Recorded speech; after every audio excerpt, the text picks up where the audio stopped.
Welcome everyone Okay. to our webinars in the Saudi Association of Neurosurgery Society, and we are really appreciate Dr. Daniel effort and participation with us in this webinar.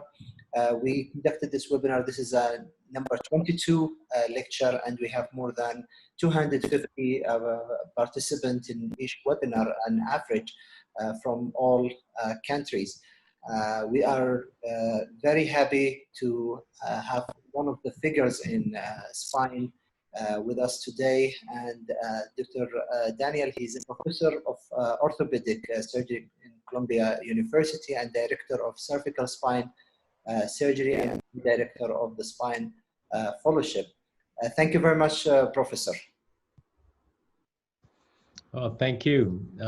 It's my pleasure to be with you virtually, and I thought I would talk today about what most spine surgeons don't know about cervical radiculopathy and how to localize the symptomatic level. And I wanted to, this is sort of a test because the best way to learn is by testing. And what I thought I would do is, if everybody has access to their chat, what you can do is send me a chat with what you think is the right answer. But first, what I want to do is let's go ahead and give my disclosures. It's got nothing to do with anything here. I do have some royalties on some things that I helped to develop, and I own stocks in some companies that I purchased. And so these are 17 questions that I came up with. And I want you to know, very, very difficult, and that if you're an average spine surgeon, you might be lucky if you get one or two of these questions right.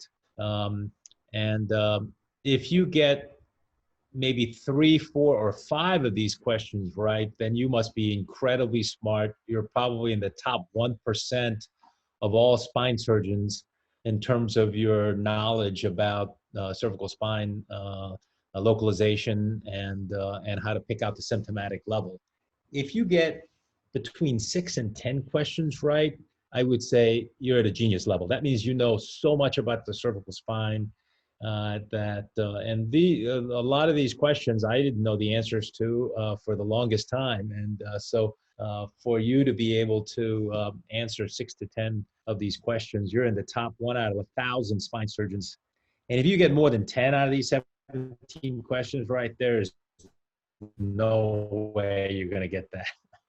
I say that you cheated, and I'm joking, but it is unlikely that anybody, maybe 1 out of 10,000 spine surgeons, might get more than 10 questions right. So what I would suggest is either take a pen and pencil and paper, or just answer on the chat box. And if you think you've got the right answer, write the answer on a chat to me or to everybody, and we'll see if anybody can get more than 2 or 3 questions right. Because if you do, then you can really pat yourself on the back. So the first question is, which level causes pain in the front of the chest? It's like in the armpit and the anterior pectoralis region. And they say, you know, it hurts right about here. And I've got, let's see.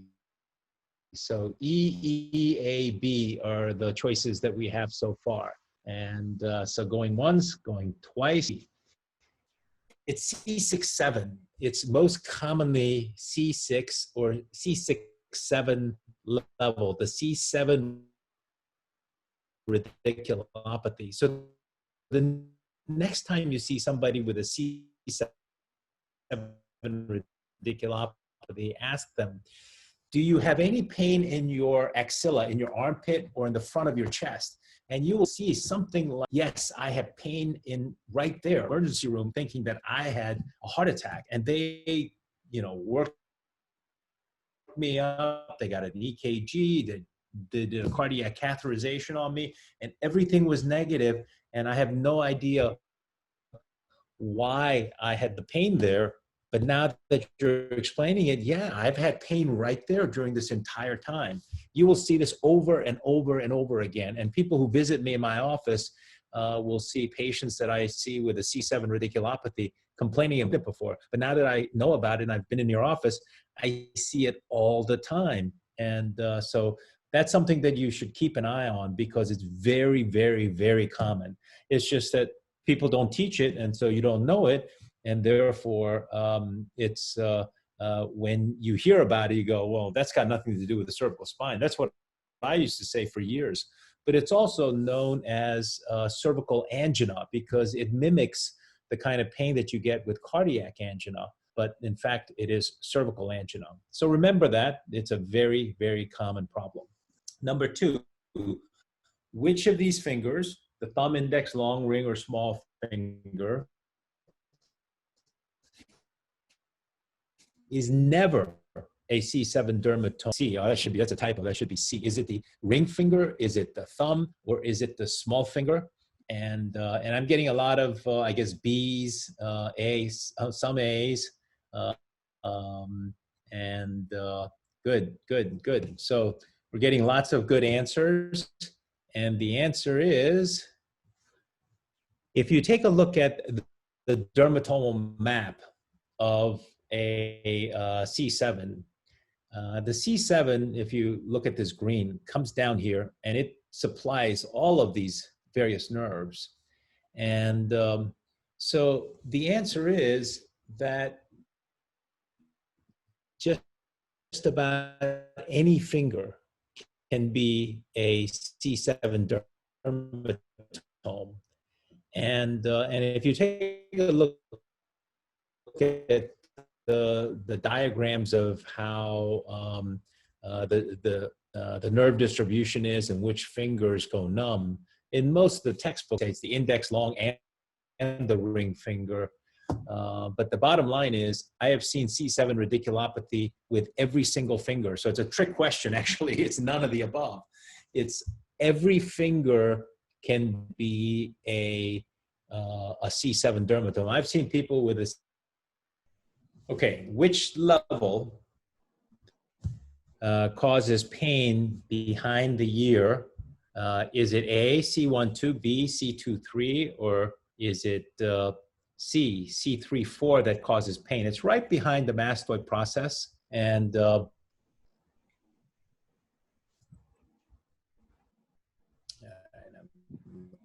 looking at the chat box here. And so I'm getting a lot of B's and an A, a B, and right in the temple region. I'm sorry, right behind the mastoid process, and it is painful rotating to the left greater than right. So the person says, I can't really rotate my head to my left. It really hurts right behind the ear, behind the mastoid process. So I'm getting A's, B's, and C's, okay? So if you have a patient that has pain behind the mastoid process, they'll usually say it's right back here. And they'll say, and I cannot rotate to the left because it's the rotational motion that brings it on. And if you take a look here, you have severe arthritis of the C1-2 joint on the left side. On the open mouth odontoid view, you see collapse of the joint space. And almost always these patients will have severe spondylosis, severe breakdown of the facet joints at multiple levels. But for whatever reason, it's almost always asymptomatic. I've published a couple of papers on this topic, and I've treated maybe about 30 or 40 patients with C1-2 osteoarthritis. Out of all of those patients, I've only had one patient that has had pain from the subaxial spine. No matter how terrible the subaxial spine looks, it's very rare to see a patient who is symptomatic. I've seen 2 or 3 patients that have had wrong level surgery where the patient was complaining about pain here, and on rotation, they would hurt. But the surgeon saw something really bad looking at C4-5 or C5-6, and they did an ACDF at that level. And of course, the patient didn't get any better. And then when they came to see me, I asked them, what makes that pain worse? And they said, I can't look to my left. And I said, do you have pain right there behind? And they said, yes, that's exactly where it hurts. And it hurts more to look to the left and right than it does to look up and down. Yes. That's a classic history for C1-2 osteoarthritis. And one of them actually said, can I sue the other doctor for operating on me? I had one patient who had 3 different operations, a foraminotomy, an ACDF, and a rhizotomy, none of which helped with the pain until he had a C1-2 fusion, which completely eliminated the pain. C1-2 fusion for this kind of neck pain works 100% of the time, works very nicely, and it's a great operation. And as far as how do you differentiate between a muscular or an occipital neuralgia issue is that with occipital neuralgia, it generally is not triggered by looking to the left. Rotational motion is not what sets it off. You can have numbness with this, but numbness is not, it's usually sort of a paresthesia, and it's usually sort of pain. Occipital neuralgia, tapping on it, Tinel's will produce the symptoms often. With this, Tinel's won't do anything. This generally doesn't hurt if you don't move the neck. And an occipital neuralgia can be triggered by nothing. Sometimes people say, I wasn't doing anything, and I feel this electrical shock going up the back of my head. And with this, if you fuse the C1-2 joint, it makes it go away completely. And so that's something to keep an eye on. Pseudo-gout is one of the diagnoses that causes rapid degeneration of this joint. Some people will develop such bad osteoarthritis at this level that they'll actually develop a pannus there, and it looks like rheumatoid arthritis or it looks like cancer. I've had 2 patients that were sent to me for transoral biopsies because the radiologist read this as a mass consistent with cancer. And so I've actually done 3 transoral biopsies, one a long time ago when I was a fellow that looked exactly like a tumor. It turned out to be inflammatory tissue. The second one that was sent to me, I biopsied, and again, it was inflammatory tissue. By the time I saw the third one, I said, I'm 99% positive this is inflammatory tissue. But when the radiologist says all over the place that this is a patient who has cancer and it's an elderly woman, you can't not biopsy it because just on the off chance it is. But I was 99% positive it was going to be inflammatory, just pannus, just like with when you get rheumatoid arthritis. So, yeah, I would agree that you can use numbness because it's extremely rare to see numbness associated with this. It's almost always just pain. And a CT with a coronal reconstructed image or a parasagittal view of the MRI will show you that there's severe osteoarthritis in the C1-2 joint. Okay, then, now, which level causes radicular pain here? It's the same area. It starts up behind the neck and head, but comes up behind the ear and over into the temple, and it comes to involve this entire temple area. And that's a very common thing. They say the pain shoots up this way. And as opposed to occipital neuralgia, it'll shoot up more in this direction because that's where the occipital nerve goes. So we have A, we have B, we have the C2 nerve, a rheumatological case. So good. So with this is the C2-3. This is a C3 nerve radiculopathy typically. Patients will complain about pain that goes up behind the ear, into the temple and behind the eyeball. And sometimes they'll say, I have to go see an eye doctor because it really hurts behind my eyeball. And this is also a very common thing. It almost always is due to facet arthrosis that causes foraminal stenosis. And a nerve root block into that region will often be diagnostic because it'll instantly take away the pain.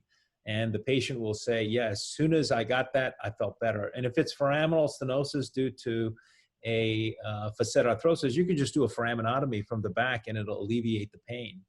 I remember I was at the Cervical Spine Research Society meeting years ago, and I know that Bruce Northrup was the president of the Cervical Spine Research Society then, and I don't remember who the speaker was, but it was a neurosurgeon who gave a talk on high cervical radiculopathies. And he gave a talk on this topic, and the guy I trained with, Henry Bowman, was sitting right next to me, and he says, I never heard of that before, but I've seen so many patients complaining about that, I had no idea what that was. And then he went back, and we treated a few patients with this condition, and it was amazing how well those patients got. But I've always remembered that, and I've now seen many patients with a high cervical radiculopathy where they're complaining about pain. And this will often get worse with a Spurling's maneuver, as opposed to C1-2, which gets worse with a rotation much more than looking up. But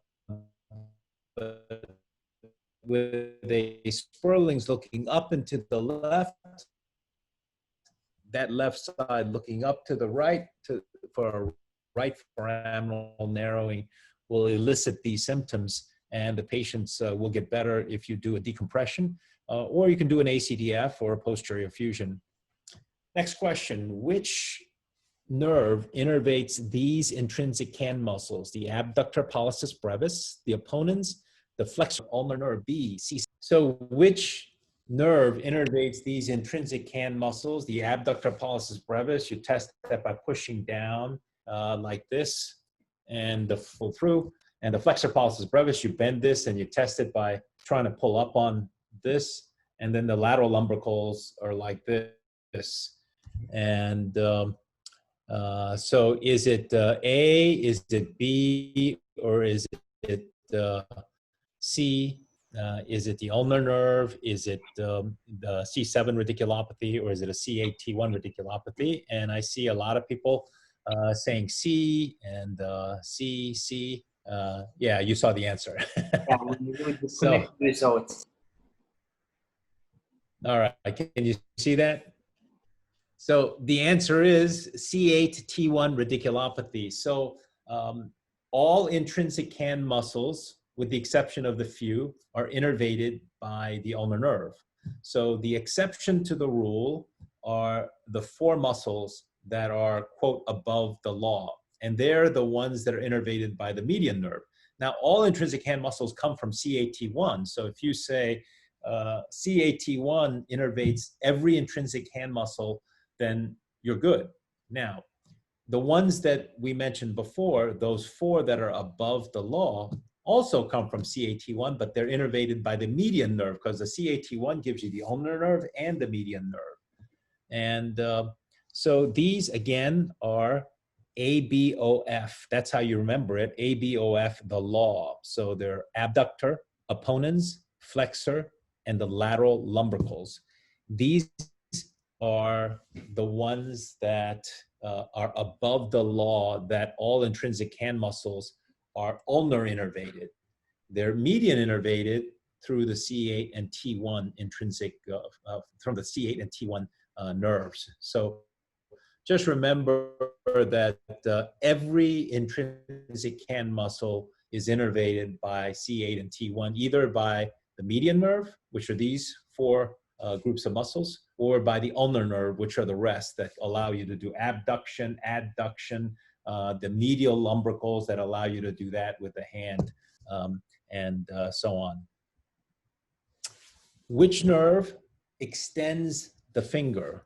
So if you have a cervical radiculopathy of some kind, which one makes it so that when you press down on the fingers, that it becomes weak? Is it C6, C7, C8? Is it A and B, which is C6, C7, or E, which is C7, C8? And I'm getting, let's see, A's, B's, C's, E's, D, a lot of D and E, some A's. So good. So the answers are all over the map. I would say if we were to take a vote, it would be basically, I see now A's, B's, and so it's all over the map. And what that says is that a lot of people don't know the answer to that. So you have to think about which muscle allows you to extend the fingers. It's the extensor digitorum communis, and that is innervated by the posterior interosseous nerve. And the posterior interosseous nerve is a branch of the radial nerve. The radial nerve gets its derivation from C5 to T1, but predominantly it's C7 and C8. So if you see somebody with a C6 radiculopathy or a C5 radiculopathy, they don't generally have a lot of weakness of the finger extensor. I test this on every single patient and have done so for years. And so I know which patients tend to get weakness of that. Now, the extensor digitorum communis allows you to extend the finger at the metacarpophalangeal joint. It's this muscle. But in addition, the interphalangeal joint, this joint allows you to extend due to your lumbricals and your interossei, which are C8T1 innervated muscles. So this one is the C7, and this one is the C8 and T1. Together, they allow you to do this so that when you're testing for finger extensor, what you're going to find is that patients who have a weak C7 and C8 or C8 will have extension weakness. So that's one of the things that you can test to see if they have a C7 or a C8 radiculopathy, because sometimes you have somebody that's really big and really strong, and you test their triceps, and they're so strong that you can't really test them. They seem equally strong. However, no matter how strong they are, you're going to be able to overpower their fingers. So you can take somebody that's very strong and you go like this and you go, wow, I didn't realize I was so weak on that side.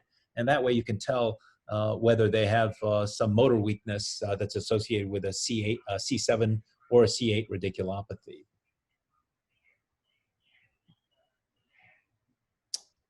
All right, we got one that's already got 3 correct answers. That's pretty good. That's already you're starting to get to the genius level. Which level causes radicular pain here? Now it's behind the ear. It doesn't go back to the eye. It just comes just above the ear and in the temple region here and just comes up like that. And it is, we're getting some A's and B's and some C's. So I would say it's about an equal distribution of A's, B's, and C's. So the difference between, so we talked a lot about this. The C1-2 gives you rotational pain, and it's right behind the mastoid process. The C2-3 level, it goes up behind the head, just like this, but it keeps going past the temple and typically is behind the eyeball. And so by process of elimination, you know that this is going to be the C3-4 level. C3-4 just gives you pain above the ear and into the temple region. That's the most common. Now, there are people with C3-4 that will complain about pain behind the eye. There are people with C2-3 that will only complain about pain here. There are people with C1-2 that will complain about pain here. But when you take a look at 100 C1-2s, 100 C2-3s, and 100 C3-4s, you'll find that the majority of the people who complain about pain here, it's much more the C3-4 level. So it's not the only answer, but it's the best answer out of these 3. Okay. So the C4 nerve partially innervates the deltoid in A, 0%. We all know the C5 innervates the deltoid, but does the C4 ever innervate the deltoid?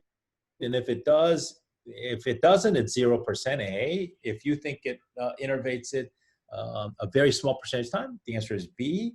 And if you think that it innervates it a fairly substantial percentage of the time, it is C.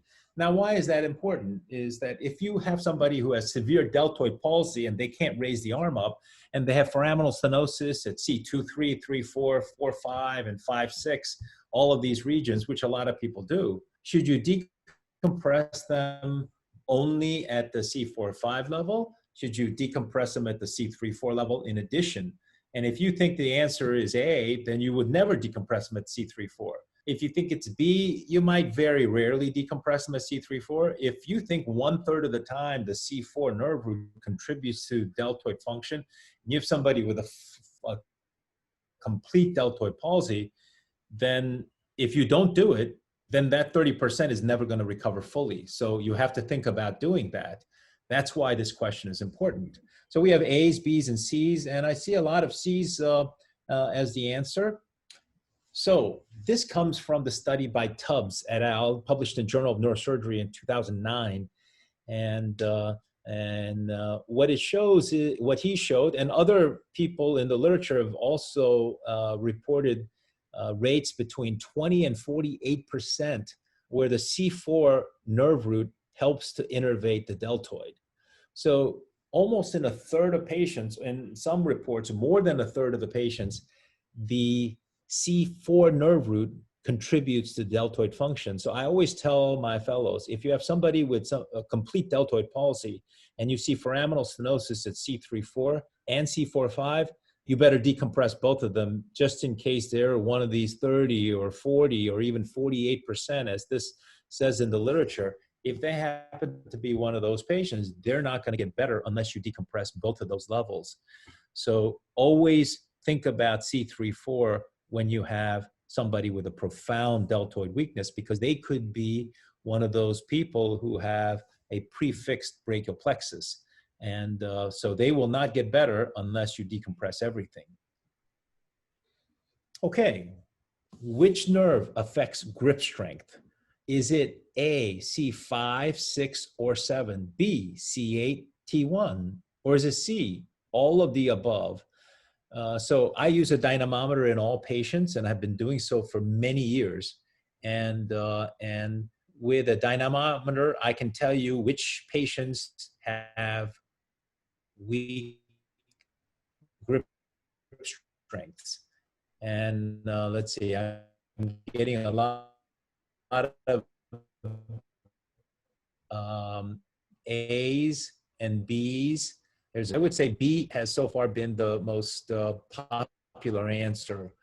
So no, we're not getting all of the above. Every nerve root in the cervical spine can give you weakness, some people think, and some people think it's just the C8T1. And I saw 1 or 2 answers for A, but A seems to have become less popular. Oh, there's a 1A. All right. So the answer is, we know that C8 radiculopathy can cause grip strength weakness, and C8 and T1 run together, so you can't differentiate between C8 and T1. So we know B is correct, but does C5, 6, or 7 also cause weakness? Because if it's the case, then the answer would be C. And the answer is that all of the above can cause weakness of the grip. And I've been doing this for many, many years. And I can tell you, there are patients with C5, C6, C7. They all, because those nerves all innervate the forearm muscles, which are the long muscles to the hand grip. And so they can all affect grip strength. I use a dynamometer that looks like this. I bought it off of Amazon, and they're like $19. And I test it on every single patient, every single time I see them. So preoperatively and postoperatively. So you'll see some people where their manual motor strength testing, you can't see anything different. Everything feels normal because they're so strong that you can't do anything to elicit that weakness. And then you put them on a dynamometer, and instantly you realize that your dominant hand should be 10 pounds stronger than your non-dominant hand, about 5 kilograms stronger on one side than the other.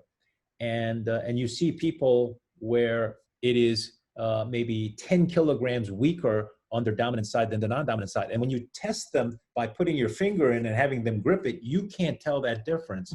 A 5 or 10 kilogram difference in the grip strength, it's impossible for the average person to tell, but the dynamometer can pick that up. And so you can discern somebody having very subtle neurologic deficits by using the dynamometer. And what's even better is that if somebody's faking it, you'll see, because I have them do it 3 times. I do it once here, once here, once here, once here, once here, once here. And if you see somebody faking it, the first time it'll be 20 kilograms, next time it'll be 40 kilograms, next time it'll be 15 kilograms. Where somebody who's giving forth maximum effort each time, it may be 35, 35, 34. And the same thing on the other side. It may get a little bit, the variation isn't that great. The other thing that's wonderful to see is an objective measure of what they're doing post-operatively. So pre-operatively, I say your grip strength was 35 kilograms. Now it's 50. You have gone up 15 kilograms in a period of 6 weeks.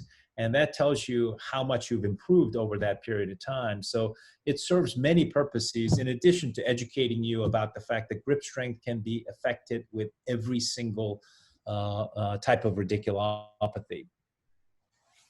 How about pain down here? It's at the tip of the scapula. So if you take a look at where the tip of the scapula is right here. It's just about there. It's below this line.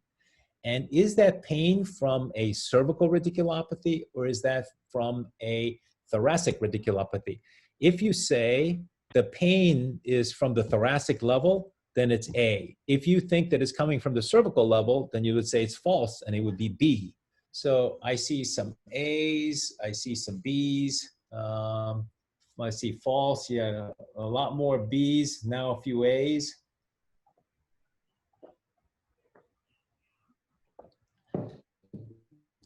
I would say that I see, I think more B's than A's, but I would say maybe it's about 35, 40% of the people are saying it's A, and the balance are saying it is, a B. So pain that is below this level is very, very common. The most common pain is actually right about here. We'll go into that in a little bit. But so these are your rhomboids. And the area that you have this pain is from your C8 or T1. Here it would be around C7, here around C6, up here would be C5.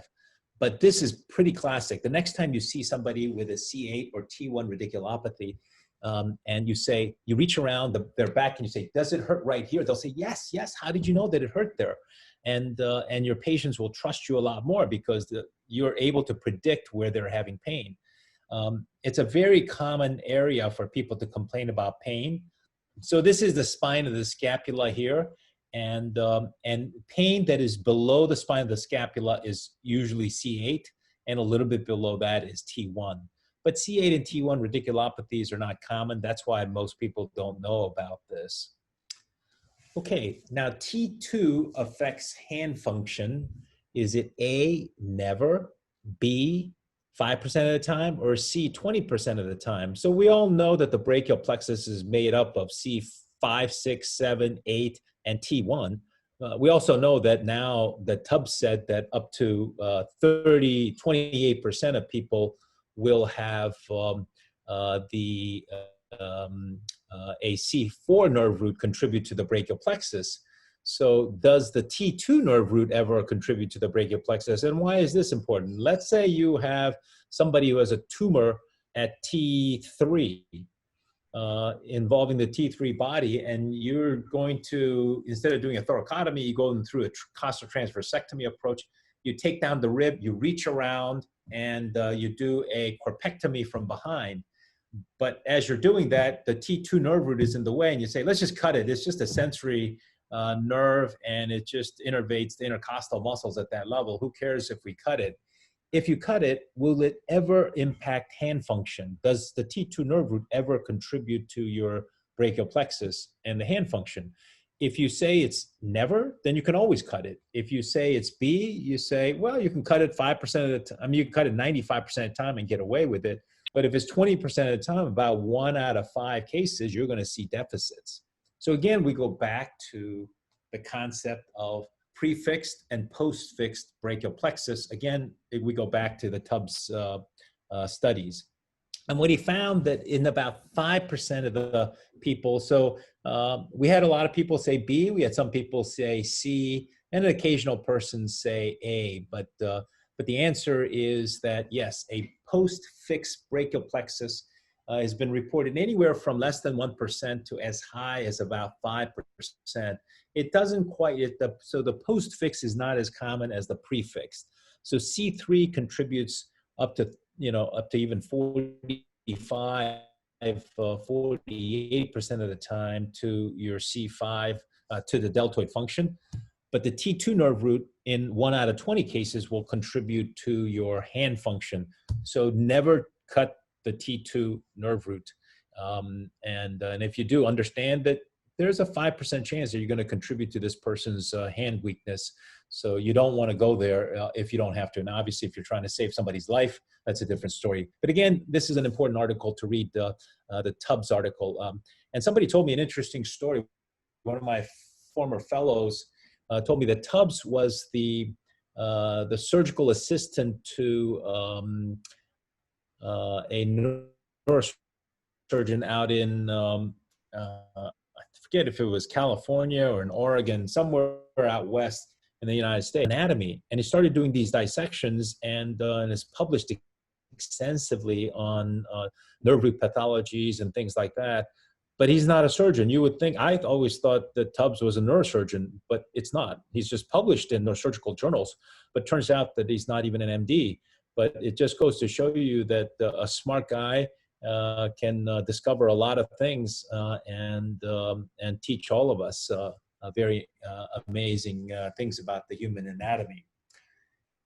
Question number 12, numbness in these two, the ulnar two fingers, the ring and the small finger, and the ulnar forearm. Is that due to a problem of the ulnar nerve?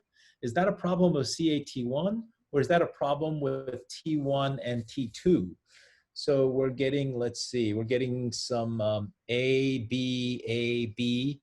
So some people think it's the ulnar nerve, some people think it's CAT1, and occasional person says C. But I would say it's about evenly split between A's and B's. Now I'm getting 3 B's, 4 B's, and so on. And so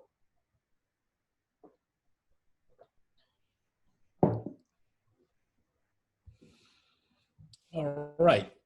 So I saw that somebody said that the ulnar forearm is not this area. This part of the forearm is not the ulnar nerve, and that is absolutely correct. If you cut the ulnar nerve right here, you only lose sensation on the anterior surface, you lose it here. On the dorsal surface, it goes up slightly more proximally past the wrist. That's how you know if you have an ulnar nerve lesion at Guillen's canal, which is right here, then you would not get the numbness that goes proximal to the wrist. But if it's at the level of the elbow that you cut the ulnar nerve, it'll come up past the wrist and you'll have numbness all the way up here. So it can't be it can't be the ulnar nerve because this is not ulnar nerve distribution. The forearm is not ulnar nerve. In fact, the forearm is the medial antebrachial cutaneous nerve. It's a nerve that goes not behind the elbow, but in front of the elbow.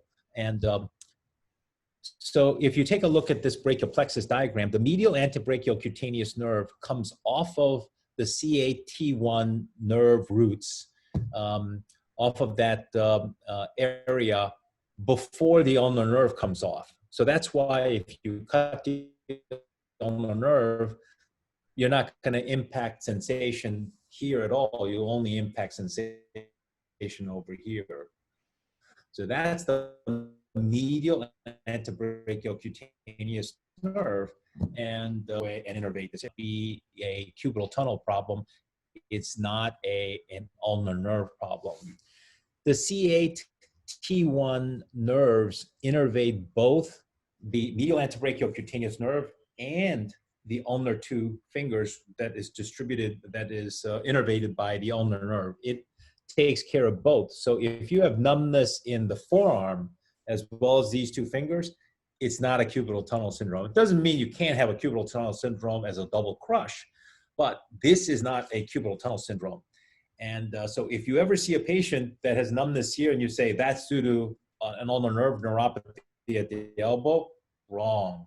That cannot be the case. That is not the ulnar nerve. That's the medial antebrachial cutaneous nerve. It has nothing to do with the ulnar nerve. So that's something that you have to know about the sensory distribution of the ulnar nerve. Horner syndrome. Is it A, unrelated to cervical roots or the cord? We all know that Horner syndrome is when you cut the sympathetic chain, and it usually sits on top of the longus colli way out laterally, and that if you go way out laterally on the longus colli, you can injure that and get a Horner syndrome. But is it unrelated to cervical roots or cord? Is it due to a CAT1 problem? Is it a C4-5 cord compression, or is it D, both B and C? And so I'm seeing a lot of Bs. I see an occasional D. I see a C there. I see another C, a D, B, D, B, C, B, B. I haven't seen an A, I don't think. I see a lot of Ds and a B, a lot of Bs. I would say the majority thinks that it is likely to be a D, both B and C, and that is correct. So both B and C have been reported. These pictures come off of some articles that I found on Horner syndrome, and both a C4-5 cord compression as well as a CAT1 radiculopathy, because the sympathetic sends off part of its innervation through the spinal cord at the C4-5 level. It comes out and generally exits with the CAT1 nerve. And that's why presumably it can be impacted by the same mechanisms that can impact. I've seen 2 patients with Horner syndrome. The first patient that I saw with a Horner syndrome was the person that taught me that Horner syndrome can be impacted. She had a T1 radiculopathy, and she said that my eyelid has, been like this ever since I got the pain. And I go, I don't think that's related, but let me look that up. And I said, Horner syndrome associated with, and I found out, yeah, it sure is. It can be associated. And I went back to her and told, you taught me something that I didn't know, that Horner syndrome can be associated with a cervical radiculopathy. And ever since then, I've been teaching people that if you see it, it's rare. I mean, I do nothing but the cervical spine. I've been doing it for 20 years. And I've seen 2 cases of Horner syndrome associated with a cervical disease, but it's there. And I can, it's not only in the literature, I've seen it twice in my career. And so I'm sure that others of you have also either seen it or heard about it or will see it sometime in the future. And so that's something to keep an eye out for. I see Kaposi sarcoma is an example of something like that that can be impacted. I haven't seen it with, it's been a year since I've seen a Kaposi sarcoma. It's associated with HIV tumors back in the 1980s. We saw patients with AIDS developing Kaposi's. Now the sensory distribution, that orange area on the bottom that innervates the ear and the front of the neck, that's a great auricular, not greater because there is no lesser, it's just a great auricular and the transverse cervical nerves. Does that get its supply from C1, C2, C3? Is it C1 and C2? Is it C2 and C3? Is it C1, C2, and C3? Which cervical nerve roots contribute to numbness in the ear and the anterior neck? Now, it's very rare to see of my neck. and over, in my ear and the front of the neck, but you do see it every once in a while. And so I'm seeing a lot of E's. I see a B, I see an F, a B, and there's a D, F, a couple of F's. And some people think it's A, B, and C. So C1, 2, and 3. Some people think it's just C1 and C2. Other people think it's C2 and C3. And so the answers are, again, kind of split. And let's take a look.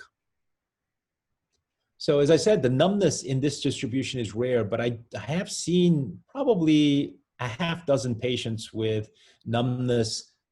They complain about numbness in this distribution. And again, the first time I heard that, I said, well, I'm not sure that that's got anything to do with your cervical spine.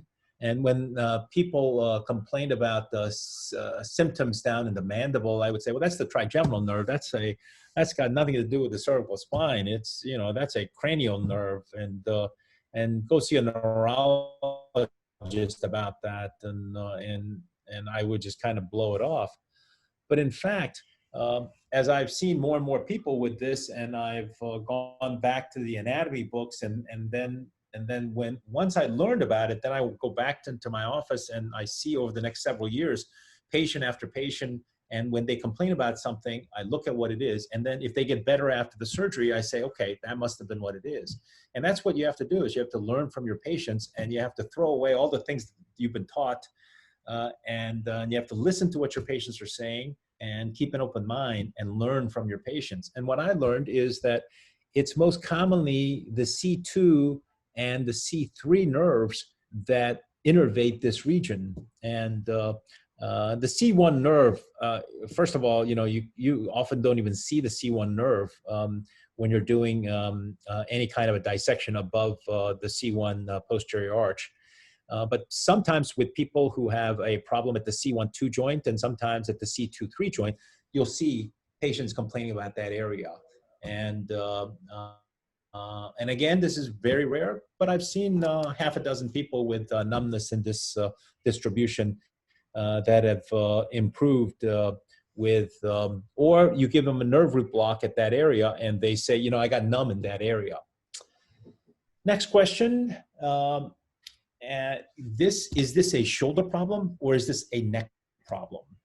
And it's very common. I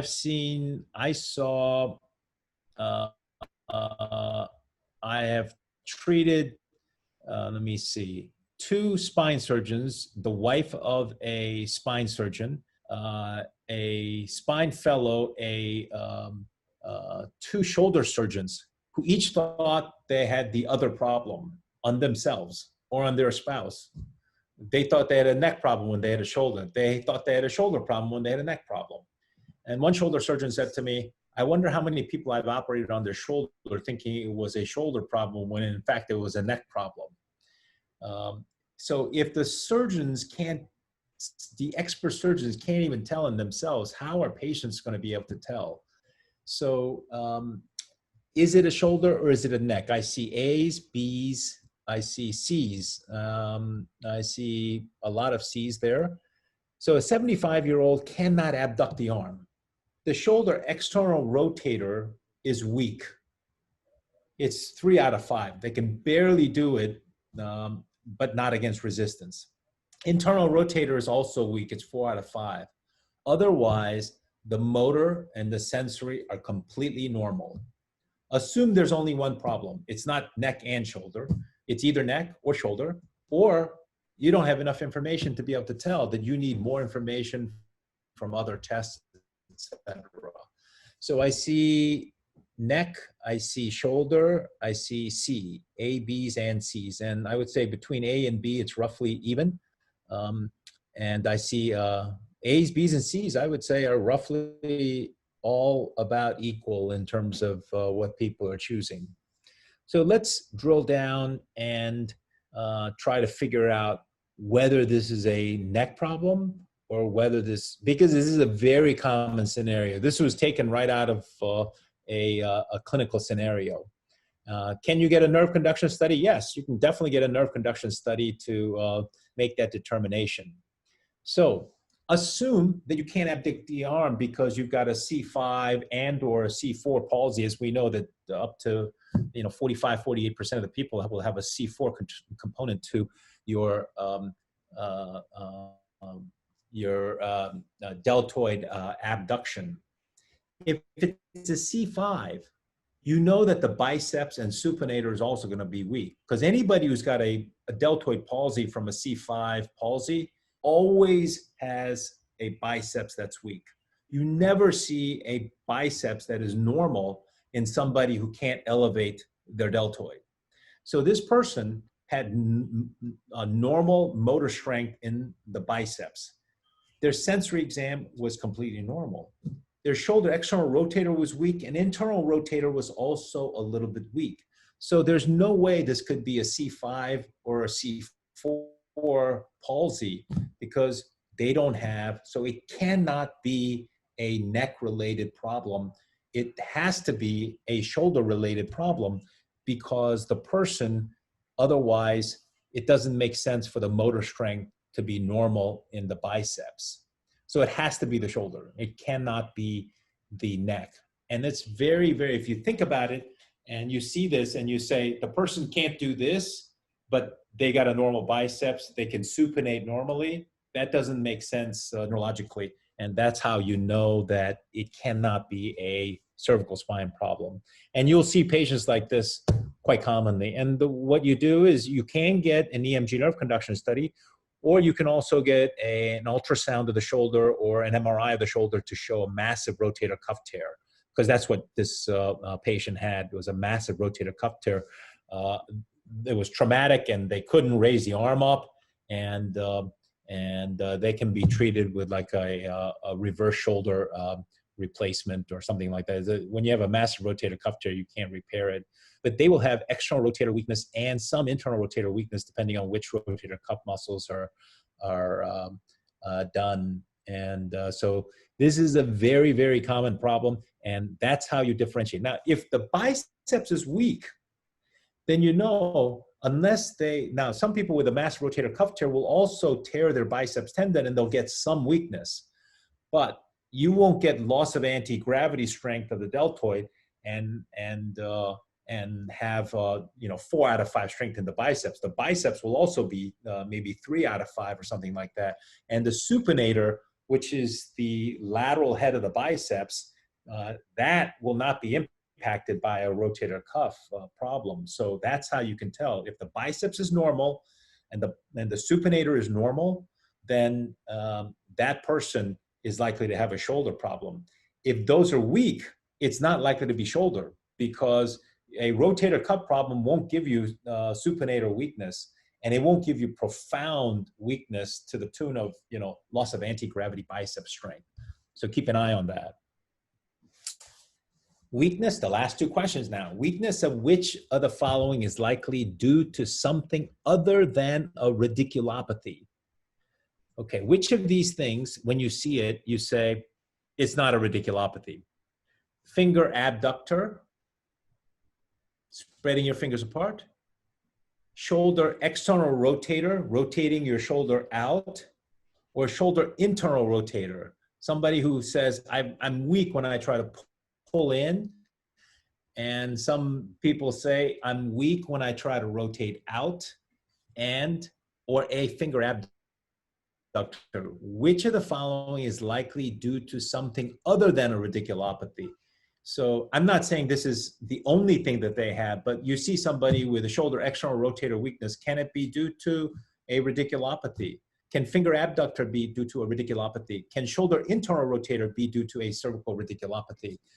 And so which of those is most likely to be something other than a cervical radiculopathy? And this is also very, very important.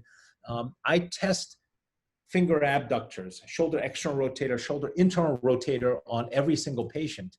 And I had a fellow ask me a few years ago, why do you check the shoulder external rotator, internal rotator, and what does that tell you?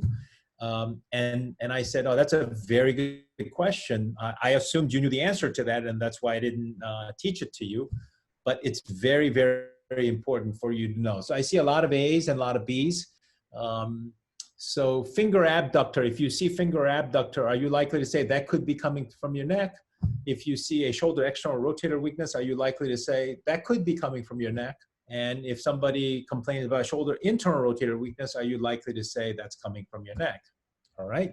So finger abductors, it comes from the palmar interossei, which is innervated by the deep branch of the CAT1, the ulnar nerve, which comes from CAT1. So if you see somebody who is weak in the finger abductors, yes, it can be a cervical radiculopathy. It can be a CAT1 radiculopathy.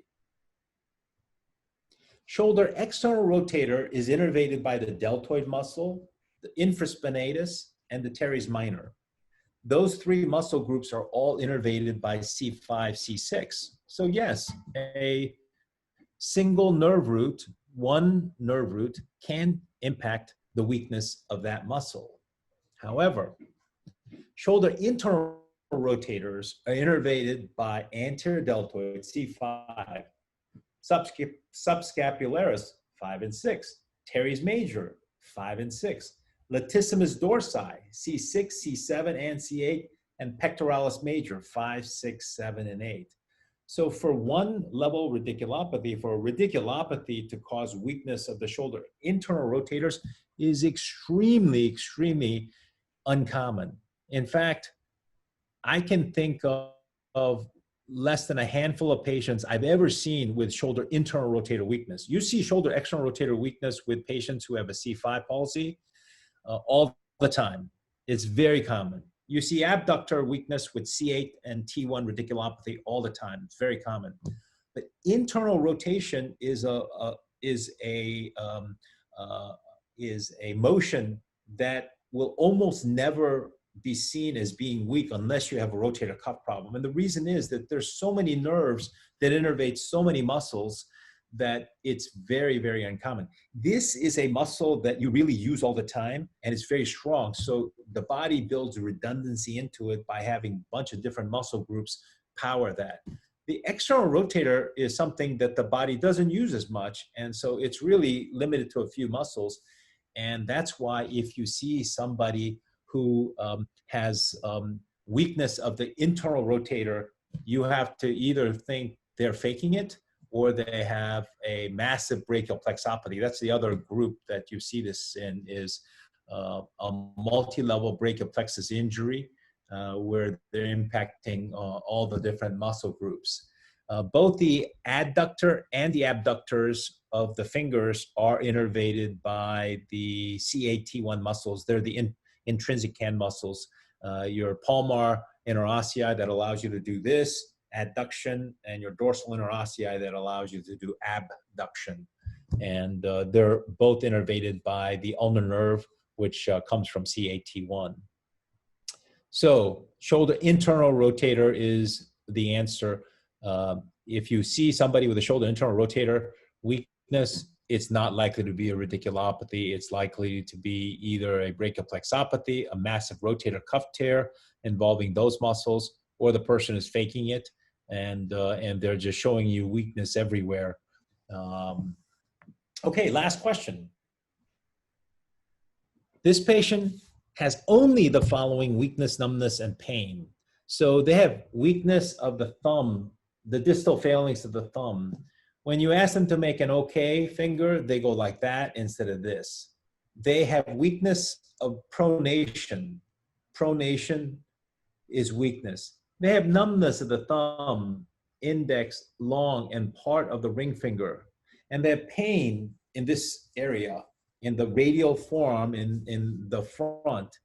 Is this a cervical radiculopathy? Yes or no? B. Is it a cervical radiculopathy? If you think yes, it's A. If you think no, it's B.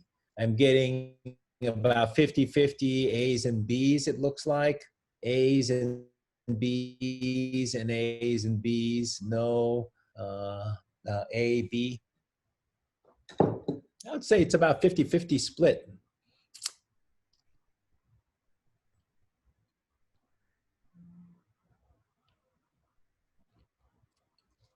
Okay. So if anybody can name what this is, if you think that it is not a cervical radiculopathy, if you can name what you think this might be, I see a Frohman sign. Yeah, that's when you can't do this. Anterior and osseous nerve entrapment. Very good point. Anterior and osseous. It's not an anterior and osseous nerve syndrome. And I'll discuss another carpal tunnel similar to that. And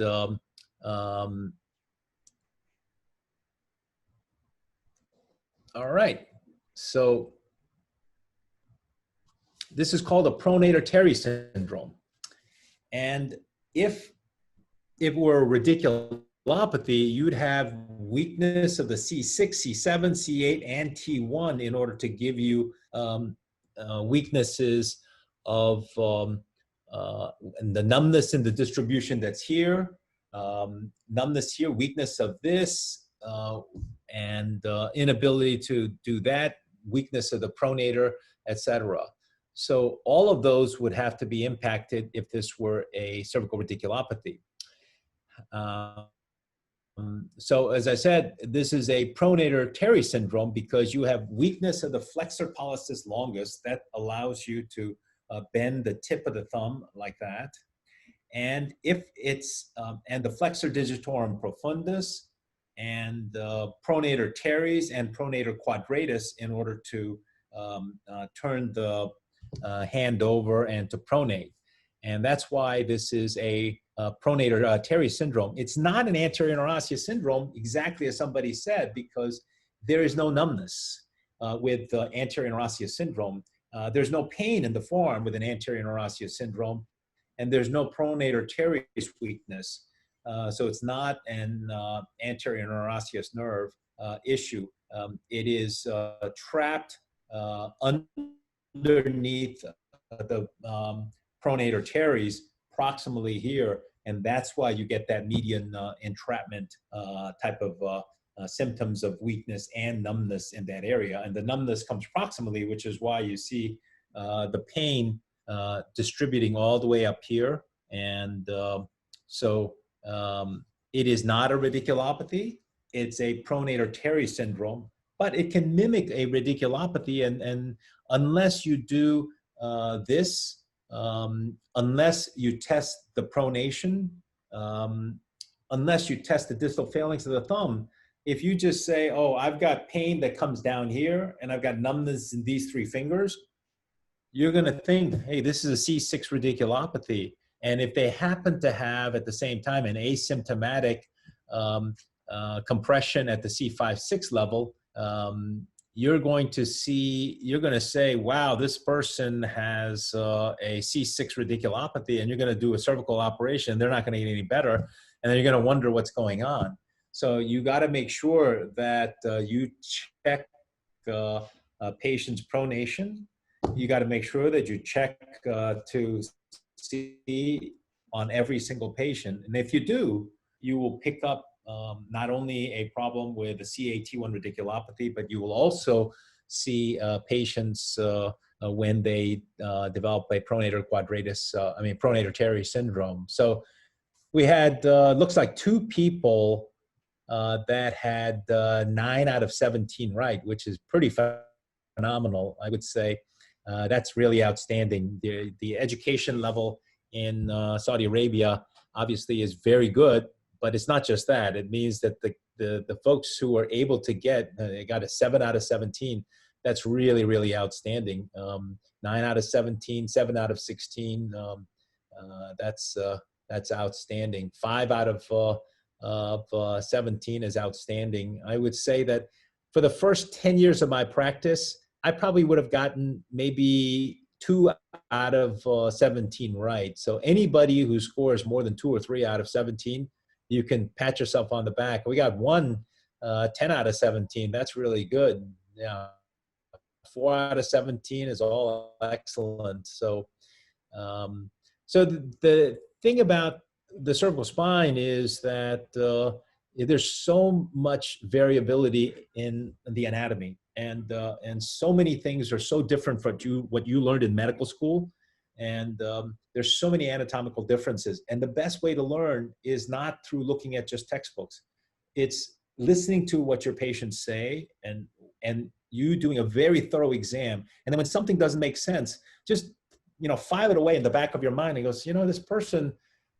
has only a C4-5 herniated disc, but they've got weakness of their triceps muscle. I don't really get it. And then when you do the C4-5 ACDF, their triceps muscle gets strong again. You go, wow, I think I just saw a C5 radiculopathy that's associated with the triceps weakness. And you write down the name, you file it away as an unusual finding. And then 5 years go by and you see another patient like that. And now you got two. That's not coincidence.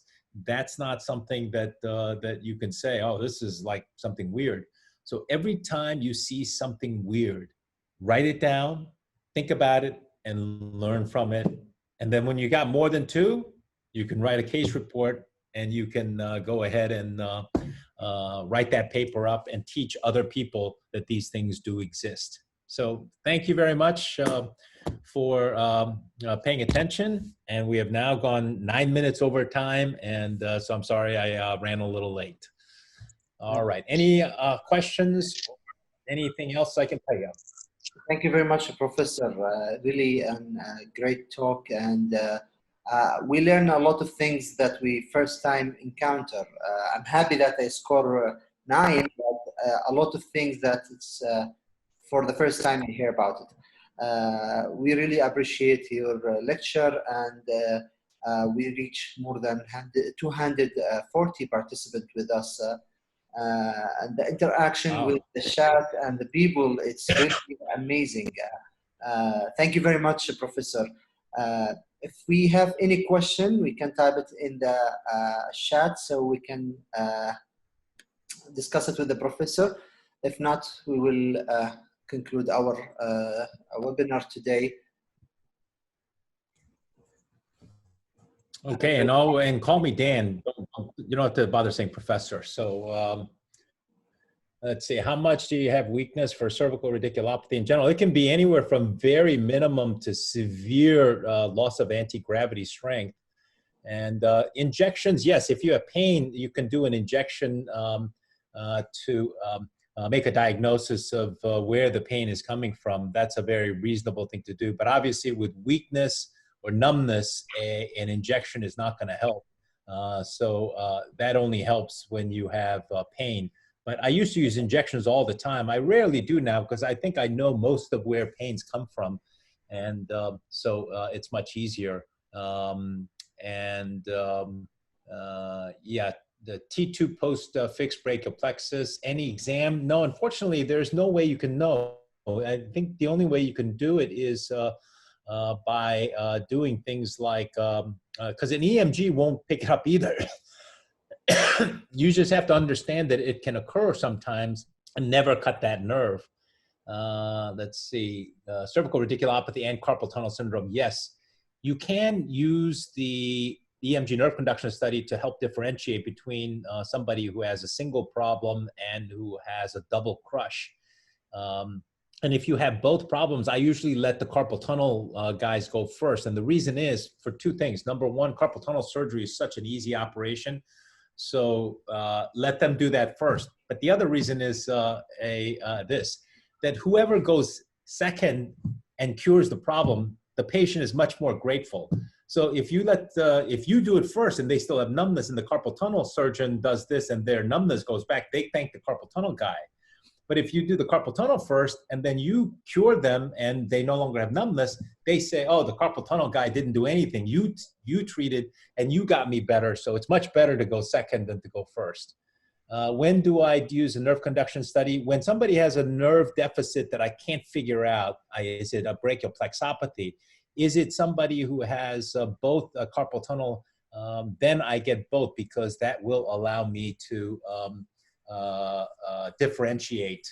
Sometimes you can, for instance, an EMG nerve conduction study can help you if you have ALS. And there are patients who have ALS that mimic, so if you have amyotrophy, just pure weakness without any numbness, then you can get an EMG nerve conduction study. Can we see the video? It's not a video, but I've given this lecture many times to people all over the world, and it is extremely rare to see anybody get anywhere close to 50%.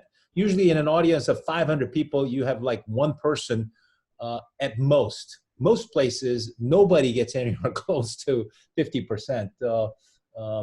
C5 radiculopathy or posterior laminectomy. Yes, you can get a C5 radiculopathy with any operation. The most common one is when you do a laminectomy and hyperextend the neck in a patient who has foraminal stenosis. You narrow that down, you pinch the C5 nerve, and you get a C5 palsy. And so if you have somebody with foraminal stenosis and you're planning to do an extension operation on them, lay them down preoperatively, have them hyperextend their neck, and hold it there for 10 minutes. If they start getting weakness or pain down the arm, go ahead and do a foraminotomy before you extend them. So what affected level of a positive, I don't know what a Shimizu test is. I know Dr. Shimizu from Japan very well, but I don't know what the Shimizu test is. Does dizziness come from the cervical spondylosis? Yes and no. So a lot of people complain about dizziness who have cervical spine problems. I have yet to figure out which level and why it is caused. Some people have thought that it was due to irritation of the dura and the meninges. But whenever somebody says dizziness, I say, I don't know that that even comes from the cervical spine, since I really don't. And I can't guarantee that it's going to be helped by doing any operations. So I send them to a neurologist. Is it common to have 3 out of 5 or less powerful? No, most patients have anti-gravity strength, and 4 out of 5 is the most common. But occasionally you do see 3 out of 5. I see a 3 out of 5 or less at least once a month, but you got to understand that all I do is cervical spine. And so I am going to see the odd issues. Your opinion on patients with functional pain syndromes like fibromyalgia, MRI, yeah. So fibromyalgia can definitely be a problem, but it's a lot less common than people think it is, I believe, because a lot of times people say it's fibromyalgia when they can't figure it out. They have pain in the interscapular region, in this region, and they go, well, it must be fibromyalgia because it's a diagnosis of exclusion. Or you say, oh, I think they're crazy. And the thing is that more women are diagnosed with fibromyalgia than men. Because women will come in and say, you know, I've got pain in this area. And when the doctor can't figure it out, they just say, oh, it's got nothing to do with anything I learned, so you must be crazy. But it isn't. I would say the vast majority of patients I've seen with fibromyalgia really have a syndrome. And those are the people that you can do diagnostic blocks to figure out what level it's coming from. And patients that I used to think had fibromyalgia because they had interscapular pain, now I know that's a cervical radiculopathy. How long do you give conservative treatment a chance before cervical radiculopathy, treating it surgically? It depends. If they have no neurologic deficit, I tell them there's no hurry. You can, I would say, at least a minimum of 3 months and trying everything under the sun before you should operate. If they have numbness that's intermittent, again, you can wait as long as a minimum of 3 months. If the numbness is there all the time and it's in an area that would bother them if it became permanent, like these 3 fingers in a right-handed surgeon, I would say you should operate right away, because the longer you wait, the longer it takes for it to come back and less likely. So for a surgeon, I will operate pretty quickly. Interscapular pain, yes. So down at the spine of the scapula, right medial to that is C7. That's there 95% of the time. So if you have pain there, that's C7. It is as reproducible and as accurate as triceps weakness, armpit weakness, armpit pain, or the anterior part of pain. Yeah, I do refer them to ENT for dizziness because it can be a vestibular cochlear issue. It can be a carotid baroreceptor problem. It can be any number of things. Yes, brachioplexiopathy is amenable to being diagnosed with EMG nerve conduction studies. Medial scapular pain, yes, so that medial scapular pain, so if it's above the spine of the scapula in this supraspinatus fossa, that's C6. C7, spine of the scapula. Below the spine of the scapula, it's C8 and T1 at the tip of the scapula. Very reproducible. Every time you see a person with a single level disc herniation, ask them where it hurts in between the shoulder blades. When they say neck pain, ask them to show you rather than just saying, oh, it's neck pain. Don't even bother with it. How do you differentiate between cervical radiculopathy and thoracic outlet syndrome?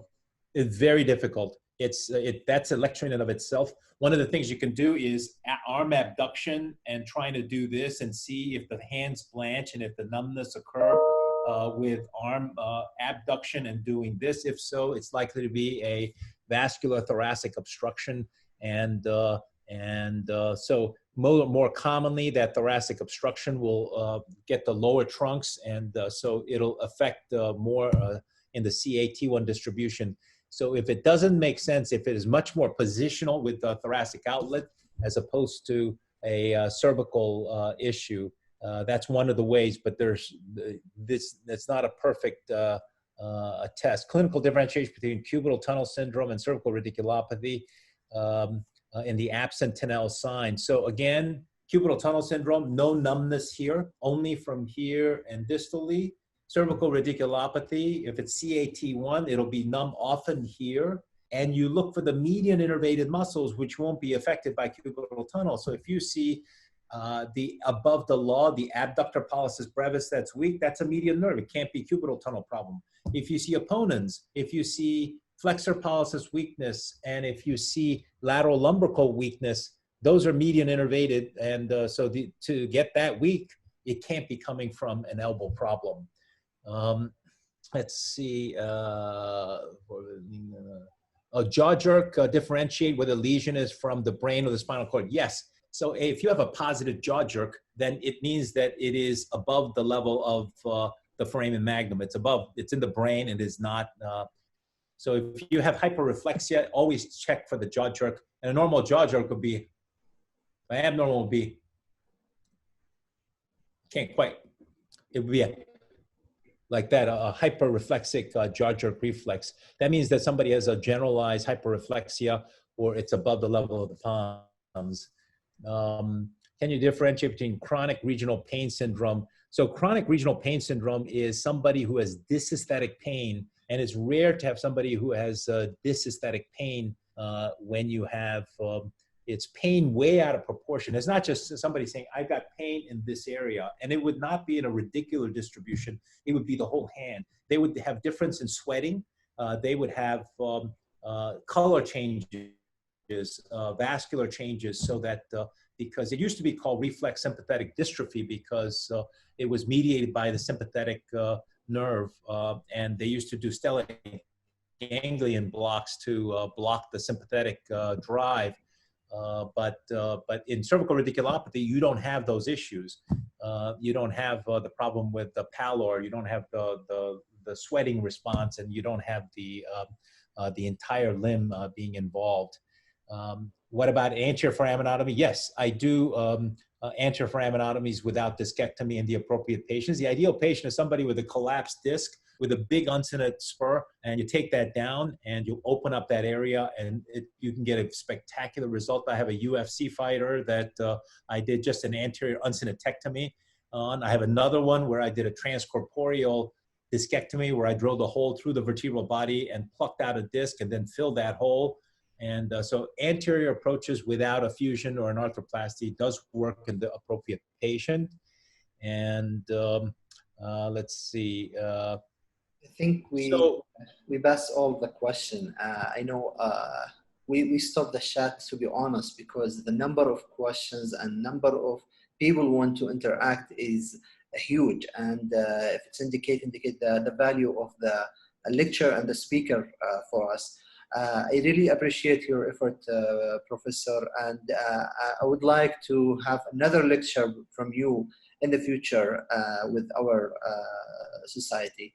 The number of reaction, for me, this is number 22 webinar, and the number of reaction in the chat and the question, this is amazing. This is the first time we see this reaction and interaction with the speaker. informative lecture. I learn a lot as my colleagues. Personally, I hear a lot of things that is for first time. Thank you very much, Professor. And really, we would like to have another lecture from you in the future. All right, very good. Thank you very much. And you have a good night over there. Thank you very much, everyone. And we would like to see you in the next webinar, which will be tomorrow with the Professor, with the, Dr. Mohammed Bafaqi. And the announcement will be in our Telegram channel and also in a WhatsApp group. All lecture will be edited and will be in a YouTube channel with the permission of all speakers. Thank you very much, everyone.